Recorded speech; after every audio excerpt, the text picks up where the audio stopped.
अस्सलाम वालेकुम, मैं जमील फारूकी हूँ। आप मेरा ऑफिशियल यूट्यूब चैनल देख रहे हैं। आज फरवरी 2025 की 6 तारीख है, जुमेरात का दिन है, जिस उसकी वीडियो रिकॉर्ड हो रही है। पाकिस्तानी वक्त के मुताबिक दोपहर के 2:30 बज चुके हैं।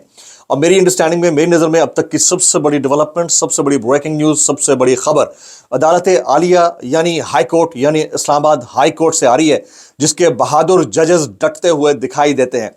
कुछ मुतजाद खबरें, मुतजाद इतलात हाई कोर्ट के उन जजेस से मुतालिक जिन्हें सुपरसीड करके इंपोर्टेड जजेस को लाया गया है, वो अब क्या करने जा रहे हैं। ऑलरेडी रिप्रेजेंटेशन उनकी मौसूल हो चुकी है chief justice Islamabad high court को भी और चीफ जस्टिस ऑफ पाकिस्तान को। इसके अलावा अगर उनकी सुनवाई नहीं होती और उनकी सीनियरिटी सुपरसीड हो जाती है और वो दबरदूज हो जाते हैं, तो उसके नतायज की सूरत में वो क्या फैसला करके बैठे हुए हैं। कुछ दोस्तों ने इस हवाले से तफसीलात फराम की हैं। वो तफसीलात क्या हैं वो मैं आपके साथ शेयर करूंगा। चैंपियंस ट्रॉफी पाकिस्तान के अंदर हो रही है। मामला यह है कि पहले भारतीय खिलाड़ियों ने पाकिस्तान आने से इनकार किया। अब भारतीय जो ऑफिशियल्स हैं, इंक्लूडिंग द एम्पायर्स, उनमें से कुछ ने भी पाकिस्तान आने से इनकार कर दिया। बल्कि कुछ जराए कह रहे हैं कि कोई भी नहीं आ रहा पाकिस्तान। तो उसके ऊपर पाकिस्तान का क्या रद्द-ए-अमल रहेगा, उसकी तफसीलात क्या है वो भी शेयर करूंगा। पाकिस्तान तहरीक इंसाफ के जलसे को चंद घंटे रह गए हैं बाकी, और उस जलसे की प्रेपरेशंस के हवाले से, एहतजाज की प्रेपरेशंस के हवाले से पीटीआई क्या कर रही है, जबकि सरकार के कैंप में जो ऑलरेडी करती हुई दिखाई देती है, उस कैंप के अंदर क्या कहानी चल रही है, उसकी तफसीलात क्या है वो तफसीलात भी शेयर करूंगा। इसके अलावा कुछ वायरल ट्वीट्स, वायरल बयानात भी। इसलिए गुजारिश है कि आपने वीडियो शुरू से आखिर तक देखनी है। एक और गुजारिश, अगर आपने चैनल नहीं किया अभी तक सब्सक्राइब जरूर सब्सक्राइब कर लीजिएगा। बेल आइकन यानी घंटा या घंटी अपने अंगूठे उंगली या साथ रख के डंडे से दबा सकते हैं। इस अलावा व्हाट्सएप चैनल का लिंक हर वीडियो के डिस्क्रिप्शन के अंदर मौजूद है, जाकर उसको क्लिक करके ज्वाइन कर लेंगे। आपका और हमारा राब्ता बेहतरीन तरीके से हो सकता है। हालात ये है कि इस्लामाबाद हाई कोर्ट के जो मोतबर जजेस हैं, उन्होंने न सिर्फ सवालात उठाए हैं जिनकी सीनियरिटी कॉम्प्रोमाइज हुई है, गो कि उनकी जो प्रोग्रेस है, उनकी जो काविशें हैं। जस्टिस मियां गुल हसन औरंगजेब मुकदमात के फैसले सबसे ज्यादा देने वाले जज हैं इस्लामाबाद हाई कोर्ट के। जस्टिस मोहसिन अख्तर कियानी हो गए, जस्टिस समन रफत इम्तियाज हो गई, जस्टिस आमिर फारूक हो गए। तो जिन सीनियर जजेस की सीनियरिटी कॉम्प्रोमाइज हुई है और बाहर से आने वाले जो जजेस हैं उनको नवाज दिया गया है, तो वो उन सीनियर जजेस ने अब कुछ अपने तय फैसले किए हैं। पहले तो सवालात उठाए, फिर रिप्रेजेंटेशन भेजी। रिप्रेजेंटेशन जो है वो chief justice Islamabad high court को भी पहुंच गई है और chief justice Pakistan justice Yahya Afridi को भी पहुंच गई है। लेकिन इसके बावजूद अगर उनकी बात नहीं सुनी जाती तो उसके तनाजुर में वो क्या फैसला करके बैठे हुए हैं, इसकी कुछ डिटेल्स मैं शेयर करूंगा। हमारे कुछ दोस्त हैं जो इंटरनली बहुत ज़्यादा मालूमात रखते हैं ज़राए से। वो कहते हैं कि कुछ तो इस वक्त सख्त खफा है और मुमकिन है कि वो मुस्ताफ़ी हो जाए और इस्तीफ़ा देने की सूरत में वो अदलिया बहाली तहरीक को लीड कर सकते हैं। ये मेरे पास इंफॉर्मेशन है अनकन्फर्म्ड सोर्सेज से। अगर कोई दोस्त इसको कंफर्म करना चाहे नीचे कमेंट्स में कर सकता है। मुझे कुछ दोस्तों के जरिए मालूमात मिली हैं कि जो जजेस मुस्ताफ़ी हो सकते हैं, मुमकिन तौर के ऊपर वो अदलिया बहाली तहरीक को लीड कर सकते हैं, उसके रूह रवां बन सकते हैं और इसमें बहुत सारे वकला भी शामिल होंगे।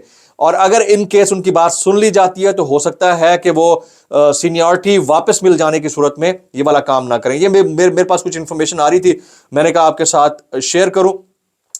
इसके अलावा जो मुल्की उमूमी मामलात हैं उसमें उसके ऊपर मैं बात कर लेता हूँ। पाकिस्तान तहरीक अदलिया के हवाले से एक और बड़ी खबर के सिविलियंस के फौजी अदालतों में ट्रायल के ऊपर जो इंट्रा कोर्ट अपील की समाअत है वो मुस्तकिल बुनियादों के ऊपर जारी है। आने वाले चंद दिन के अंदर इसमें से कोई बड़ा फैसला भी आ सकता है। मैं ऑलरेडी आपको कह चुका हूं कि इसमें से लगता मुझे ऐसा है कि इंटरनेशनल मामलात को मद्देनजर रखते हुए और फिर जो इंटरनल मामलात हैं उनको भी मद्देनजर रखते हुए हो सकता है कि कुछ मुजव्वज़ा पॉइंट्स सामने आए कि किस तरह के सिविलियंस का मिलिट्री कोर्ट के अंदर ट्रायल हो सकता है। हो सकता है कि जो सजाएं हुई हैं उनको कलअदम भी करार दे दिया जाए, या ये भी हो सकता है कि बाकायदा तौर के ऊपर एक तरीक़ाकार वज़ा किया जाए और फिलहाल जो है वो मिलिट्री कोर्ट्स को गैर फाल करार दे दिया जाए। ये सारा कुछ हो सकता है। लेकिन बहरहाल जो फैसला, रिमार्क्स जो आ रहे हैं जिस तरह के, उससे मुझे लगता है ऐसा है कि फैसला ऐसा आएगा जिससे आपका जो नेशनल इंटरनेशनल प्रेशर है वो थोड़ा सा रिलीज होगा। आगे चलते हैं जी। 48 घंटे से भी कम वक्त रह गया पाकिस्तान तहरीक इंसाफ के जलसों को और एहतजाज को, और उससे पहले जो है मुख्तलिफ इलाकों से इतलात आ रही हैं कि लोगों की गिरफ्तारियों के लिए छापे मारे जा रहे हैं, उनको हरासा किया जा रहा है और उनके खिलाफ मुकदमात दर्ज हो रहे हैं। اس کی شدت پنجاب میں زیادہ دکھائی دیتی ہے. ابھی تھوڑی دیر پہلے مجھے معلومات ملی ہیں کہ اظہر صدیق ایڈوکیٹ صاحب ہمارے دوست ہیں, ہمارے سینئر ہیں, بھائی ہیں, ان کے گھر کے باہر پولیس کی بھاری نفری پہنچی ہے. ایک آدھ ٹویٹ بھی ہوا تھا, میں دیکھ رہا تھا, بلکہ میں نام لیتا, ہمارے دوست ہیں شاکر محمود ایوان, انہوں نے ٹویٹ کیا ہوا تھا. تو اگر کریک ڈاؤن میں مزید شدت آتی ہے, پاکستان تحریک انصاف کی حکمت عملی کیا رہے گی, وہ میں آپ کے ساتھ شیئر کروں گا. اب آ جاتے ہیں یو ایس ایڈ کے اوپر. جب سے یو ایس ایڈ کا معاملہ وہاں پر کٹ لگا ہے تو ہمارا جو چائنا کی طرف پیراڈائم ہے اس میں مزید شدت آئی ہے. اب تمام لوگ وہاں پر موجود ہیں, لیکن میں ایک فارمر ایمبیسڈر ہے عبد الباسط صاحب, ان کا ٹویٹ پڑھ رہا تھا. وہ کہتے ہیں جیسے جیسے تفصیلات سامنے آ رہی ہیں, معلوم ہوا ہے کہ یو ایس ایڈ نے پاکستان سمیت مختلف مقامات پر L G B T Q ایجنڈے کو فروغ دینے کے لیے بھی فنڈنگ کی ہے. اس کے علاوہ پاکستان میں غیر محدود لبرل ایجنڈے والے این جی اوز اور تھنک ٹینکس کو بھی مالی معاونت فراہم کی جا رہی ہے. یہ عبد الباسط صاحب ہیں جو یہ کامنٹ کر رہے ہیں. اس کے علاوہ کٹ لگا ہے تو اس کٹ کو کیسے ری انسٹیٹ کرنا ہے, اس میں سے کیسے نکلنا ہے اس سچویشن سے, لیٹ سی کہ اس کے اندر کیا ہوتا ہے. اچھا, اب آ جاتے ہیں چیمپئنز ٹرافی کے حوالے سے. چیمپئنز ٹرافی کے حوالے سے جیسے جیسے انتظامات اقدامات ہو رہے ہیں, ہمارے پڑوسی ملک سے بھی اس کے اوپر مزید رد عمل آنا شروع ہو گیا. آلریڈی کھلاڑی پاکستان آ نہیں رہے تھے, اب جو ان کے cricket officials including referees, match referees, وہ عملہ بھی کوئی نہیں پاکستان آ رہا.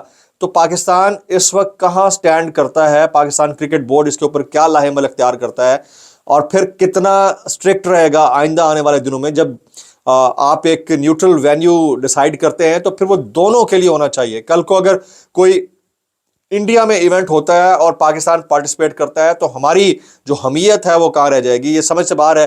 اس کے اوپر آئی سی سی کو بڑا سخت جواب دیا جانا چاہیے. آلریڈی ویسے بگ تھری کا قبضہ ہے, لیکن اس کے باوجود جتنا ہماری سکت ہے, ہماری بساط ہے یا استطاعت ہے, اس کے مطابق, ویسے تو کوئی ٹیکنیکل پرسن ہے نہیں اس وقت چیئرمین پی سی بی, لیکن پھر بھی ظاہر ہے کرکٹ تو ہم پاکستانیوں کی ہے. میں ابھی تھوڑی دیر پہلے اعتزاز احسن صاحب کا ایک بیان دیکھ رہا تھا. وہ کہتے ہیں حلف لیے بغیر جسٹس سرفراز ڈوگر اسلام آباد ہائی کورٹ کے جج بن ہی نہیں سکتے. یہ سمجھ رہے ہیں ہم نے اپنے ججز لگوا لیے, اب ہمارے وارے نیارے ہو گئے.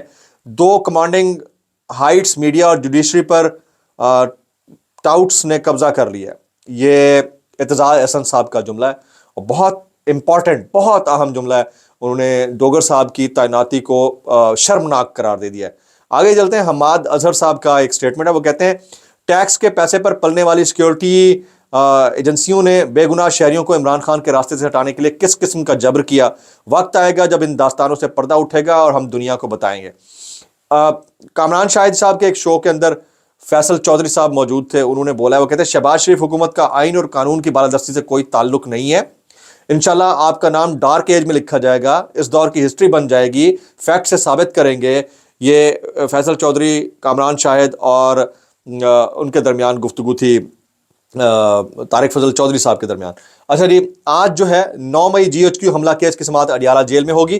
عمران خان سمیت پارٹی کی لیڈرشپ اور کارکنان عدالت میں پیش ہوں گے. جس وقت آپ یہ ویڈیو دیکھ رہے ہوں گے ہو سکتا ہے یہ سماعت شروع ہو بھی چکی ہو, تو میں یہ آپ کے ساتھ ڈیٹیل شیئر کر رہا تھا. اس کے علاوہ ایک اور اہم بات, جیل سپرنٹنڈنٹ نے صالح ظافر صاحب کو بتایا ہے کہ عمران خان نے کوئی خط تحریر نہیں کیا. یہ میں صالح ظافر کی سٹوری دیکھ رہا تھا, تو عمران خان صاحب نے کوئی خط تحریر نہیں کیا. بھائی عمران خان صاحب ایک ورچوئل لیڈر ہیں. اب ان کے ٹویٹس جہاں جہاں سے ہوتے ہیں, بس ایک ان کو پتہ ہے کہ مائنڈ سیٹ کیا ہے, نظریہ کیا ہے ان کا, اور اسی حساب سے تو وہاں سے ایک فزیکل خط نکلے نہ نکلے, اصل خبر پہنچ جایا کرتی ہوتی ہے. میں اتنا کہنا چاہوں گا, صالح ظافر صاحب کیسے کر لیتے ہو یار.